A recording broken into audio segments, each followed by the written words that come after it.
So there's a call for increased investment in education and training to enable young people to tap into the opportunities available in the tourism sector. CARICOM Youth Ambassador and 2024 Prime Minister's National Youth Award for Excellence in National Leadership, Mr. Odane Brooks, joins us now to discuss more. Big things that. Congratulations, Bridget. Thank you. Before we get specific, couple of things. You heard the interview before? I did. You agree that we should merge both holidays on a weekend? If I should give an immediate response, I would support it because we face a productivity crisis here in Jamaica. And based on the configuration of the holidays, it doesn't augur well for productivity.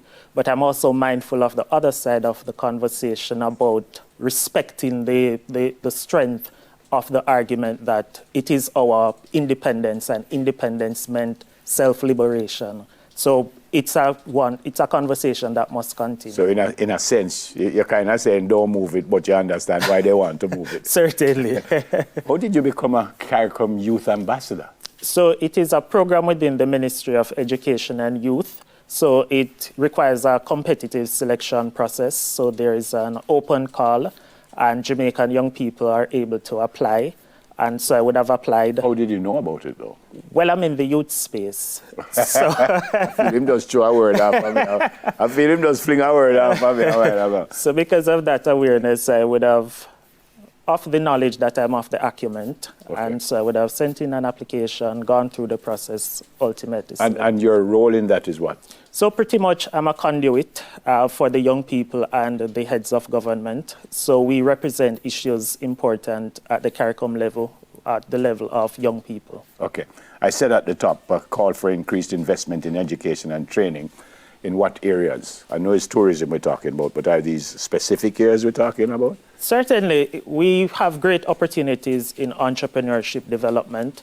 So on the side of encouraging entrepreneurship, because I'm aware that there is current efforts to develop incubator and accelerator programs. So essentially, how can we nurture ideas that young people have and position them to tap into business opportunities within the sector? One of the fundamental challenges we face is that a significant number of the earnings from the sector leaks out through imports. So it is a question of how can we increase our local retention. And if we're to increase retention, we must empower our people to tap into some of those opportunities. And another area is in the area of linkages. Linkage in the sense that agriculture as a sector must feed into tourism. But right now we see a significant amount of imports for the sector.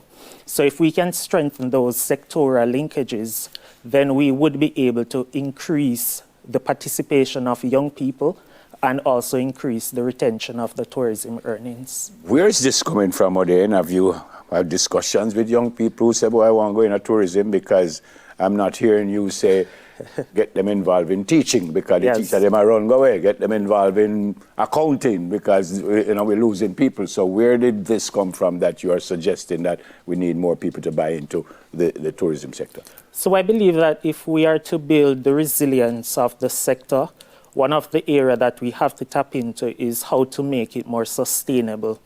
And sustainability is built upon integrating our young people to be able to participate and benefit from the sector. A lot of skepticism exists about whether the tourism sector is a sustainable path for growth. And if we're going to be sustainable, we must see how we can make much more out of the sector and integrate local communities to benefit more. Yep. How do you think the ministry, this particular ministry, Ministry of Tourism, can help in all of this? So first we have to pursue a policy position of strengthening community tourism, because the traditional norm of tourism in the sense of all-inclusive hotels, that doesn't allow for the farmer in St. Elizabeth to be able to benefit. It doesn't allow the craft vendor in Falmouth to benefit significantly. So we have to look at how we pursue a paradigm shift. Hang on one second. Why would it not help those people? Because even if it's an all-inclusive, them still need to buy pepper and ackee and all kind of stuff to feed the people. So why would it not? But right now what we're seeing is that the capacity of local farmers are not such they can supply the demand for the tourism sector. So we have to look at how do we ramp up agriculture to meet the demand side. Because as you might be cognizant, Neville, the sector requires on-demand the ability to supply what is needed. But if our local capacity is not able to support that, then we will have challenges. So we have to pursue a coordinated policy approach where the Ministry of Tourism works with the Ministry of Agriculture to see how we can ramp up production to support the industry. So this is not necessarily, or you are not necessarily saying that these people must go work at a hotel or they must go work at the airport. You are saying that there are so many spin-offs. Absolutely. That farmers should earn from this, and hairstylists can earn from this, and craft vendors can earn from this. This is what you're suggesting. Absolutely. And I think that is the narrative that we have to correct, that if you're interested in a career in the tourism sector, it has to be that you work in the hotels. There is much more. If you're a creative, you can help with brand development. Yeah, if you're a farmer, you can help with the supply side for the hotel industry. So it's about creating an ecosystem that supports the development of the sector. Is there a blueprint for this elsewhere, or this is just coming out of your head? I think we've been having ongoing discussions over time, but it's for us to be assertive and implement the necessary systems and policies to create a more enabling ecosystem. Yeah, man, I like it, and I'm very impressed with you, sir. Thank you. Congrats, and I know when next time you come back, you're the president of the world. All right, he's the CARICOM Youth Ambassador, Prime Minister's awardee, and so many other things. His name is Odane Brooks.